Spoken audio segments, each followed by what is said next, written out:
Hello and welcome to Thought for December the 20th. Our readings are Job chapters 25, 26 and 27, Zechariah chapters 2 and 3, and the Epistle of Jude. Our thought is building yourselves up in your most holy faith. It is God's inspired scriptures that are the only source in our godless world for building yourselves up in your most holy faith, as Jude wrote so long ago. But first let us see how our chapters today in Job are very special. Job was inspired to write of God's creation and describe how the Creator stretches out the north over the void and hangs the earth on nothing. He has inscribed a circle on the face of the waters. Chapter 26 verses 7 and 10. Job's writings have come down to us from the earliest days of history and extended through the centuries when the prevailing imagination of man was that the earth was flat.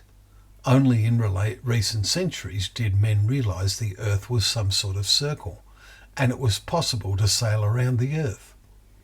Because of these ancient words and many other reasons, we are able, as we read God's word every day, to make constant progress, as we read today the words of Jude, in building ourselves up in our most holy faith.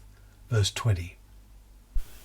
Jude begins his short letter by describing himself as Jude, a servant of Jesus Christ and brother of James. Jude is an alternative word for Judas, and Jesus had another disciple named Judas apart from Judas Iscariot. See John chapter 14 verse 22. And Jude is another way of writing Judas. Maybe after the tragedy of the life of Judas Iscariot, this brother of James preferred to be called Jude. Jude prophesies that in the last time there will be scoffers, following their own ungodly passions. Worldly people devoid of the Spirit, we read in verses 18 and 19. Believers that are lacking in any real spirituality.